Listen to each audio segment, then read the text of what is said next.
राजौरी के जंगलों के ऊपर सेना के हेलीकॉप्टर मंडरा रहे हैं। जमीन पर ग्राउंड फोर्स एक्शन में है और आसमान से हेलीकॉप्टर और ड्रोन के जरिए निगरानी रखी जा रही है। अब से थोड़ी देर पहले की तस्वीर इस वक्त आपके सामने, जब राजौरी के जंगल में सेना आज भी पूरी स्पीड के साथ तलाशी अभियान चला रही है। आप ये सेना का हेलीकॉप्टर देख रहे हैं जो राजौरी के जंगल में सर्च ऑपरेशन कर रहा है। इसका काम यह है कि जो नेचुरल गुफाएं हैं या बड़े बड़े पत्थर हैं या ऐसे इलाके जहां पर घने जंगल हैं, क्या उन सेफ हाइडआउट्स का इस्तेमाल आतंकवादी कर रहे हैं, इसके जरिए ये सर्च ऑपरेशन चलाया जा रहा है। न सिर्फ हेलीकॉप्टर बल्कि ड्रोन का भी सहारा लिया जा रहा है। ड्रोन से पूरे पहाड़ी इलाके की निगरानी की जा रही है। इंटीरियर इलाकों में, चाहे वो गांव हो, जंगल हो, हाईवे हो, आम सड़कें हो, हर जगह पर इसी तरीके से निगरानी रखी जा रही है। आसमान से हेलीकॉप्टर आतंकियों की तलाश कर रहे हैं तो जमीन पर सेना के जवान भी मुस्तैद हैं। बड़ी तादाद में आर्मी के जवान जंगली इलाकों में हैं। डॉग स्क्वाड के साथ तलाशी ली जा रही है। आतंकियों के ठिकानों का पता भी लगाने की कोशिश चल रही है। जंगली इलाके जो कि अच्छी खासी एरिया में फैले हुए हैं, यहाँ पर कई सारे घर भी बने हुए हैं। तो ऐसे में आर्मी की जो ये डॉग स्क्वाड भी आप देख रहे हैं, डॉग स्क्वाड के साथ इस वक्त तलाशी का अभियान चल रहा है। पूरी जान, पूरी एनर्जी लगा दी गई है। राजौरी के इन जंगलों में सेना के सर्च ऑपरेशन में आतंक का खेल खत्म करने के लिए डॉग स्क्वाड की भी मदद ली जा रही है। आज शहादत पाए गए 4 जवानों का अंतिम संस्कार किया जा सकता है। सभी जवानों के पार्थिव देह उनके घर भेजे जा चुके हैं। जो जवान घायल हुए हैं उनका अस्पताल में इलाज जारी है। और इस सर्च ऑपरेशन में इन सेनानियों के हौसला अफजाई के लिए खुद आज आर्मी चीफ मनोज पांडे पहुंच रहे हैं। राजौरी की तरह पुंछ में भी तलाशी अभियान तेज हो गया है। पुंछ में जंगलों के अंदर तलाशी चल रही है। हाईवे पर भी गाड़ियों को रोक रोक कर तलाशी अभियान चल रहा है। आने जाने वालों के आईडी प्रूफ चेक किए जा रहे हैं। ये जरा देखें, इसी तरीके की एक तस्वीर आपके सामने है। एक एक सामान चेक किया जा रहा है और इसकी आवश्यकता भी है, क्योंकि जिस तरीके से आतंकवादियों को मदद मिल रही है, इसमें कई लॉजिस्टिक सपोर्ट इस इलाके के रहने वाले लोग भी दे सकते हैं। इसलिए एक एक गाड़ी को रोककर सघन तलाशी अभियान चलाया जाना, आइडेंटिटी कार्ड्स को चेक करना। अगर टूरिस्ट हैं तो किस मकसद से आए हैं। राजौरी इलाके में आप जानते हैं कि कश्मीर में घूमना श्रीनगर तक, जम्मू तक ये बड़ा आम है, लेकिन अगर पुंछ और राजौरी जैसे और इंटीरियर इलाकों में, पहाड़ी इलाकों में भी लोग घूमने जा रहे हैं तो फिर इस पर भी और ज्यादा पूछताछ हो रही है।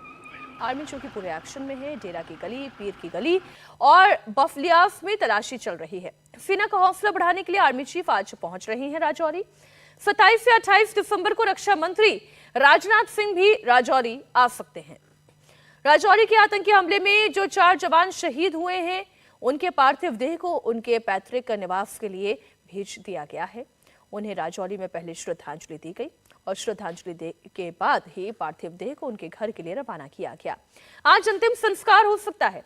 अब से थोड़ी देर पहले उत्तराखंड के 2 शहीद जवानों के यानी कि वीरेंद्र सिंह और गौतम के पार्थिव देह को देहरादून पहुंचाया गया। मुख्यमंत्री धामी पहुंचे उन्हें श्रद्धांजलि देने के लिए।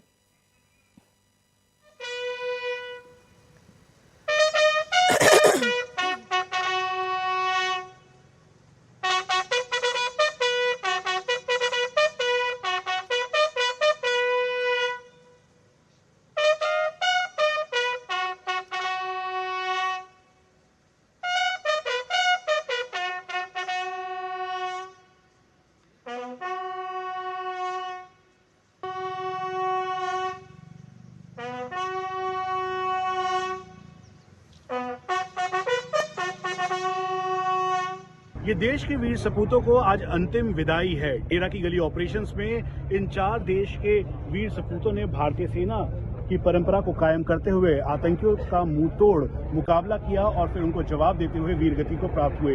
ये सवार गौतम कुमार का पार्थिव शरीर है जिनको अब अंतिम श्रद्धांजलि दी गई है। उसके साथ यहाँ पर सवार चंदन कुमार हैं जिनको यहाँ पर श्रद्धांजलि दी गई। और जो भारतीय सेना के जो इस समय वीर योद्धा हैं वो इस ऑपरेशन को अंजाम दे रहे हैं ताकि आतंकियों को न्यूट्रलाइज किया जा सके। वहीं नायक वीरेंद्र सिंह और उसके बाद जो नायक करण कुमार हैं उनके परिवार के लोग, साथ में भारतीय सेना के सीनियर ऑफिशियल्स, सभी ने अपने इन वीर सपूतों को अंतिम विदाई दी है। और श्रद्धांजलि के साथ साथ इस समय अलग जगहों पर ऑपरेशंस जारी है। हम आपको बता दें कि डेरा की गली, उसके अलावा पीर की गली का इलाका और आसपास के बफलियाज और जितने भी एरियाज हैं वहां पर ऑपरेशन भारतीय सेना की स्पेशल फोर्सेज और आरआर यूनिट के द्वारा किया जा रहा है। वहीं भारतीय सेना के द्वारा यहां पर उनको विदाई दी गई तो उनके परिवार के लोग यहां पर आए, जिन्होंने उनको अंतिम विदाई दी, उनको देखा और अब उनके पार्थिव शरीर को यहां से पैतृक गांव ले जाया जा रहा है। यहां पर भारतीय सेना के सीनियर अधिकारी, साथ में northern army commander general Dwivedi खुद मौजूद थे। यहां पे अब उनके पार्थिव शरीर को उनको घर भेजा जा रहा है और अंतिम विदाई के लिए ट्रकों को फूलों से सजाया गया है। लेकिन वहीं दूसरी तरफ ये जज्बा भी भारतीय सेना का है, जहां पर जिस यूनिट के ये जवान थे वही यूनिट इस समय ऑपरेशन में आतंकियों को न्यूट्रलाइज करने की पूरी तैयारी के साथ आगे बढ़ रही है।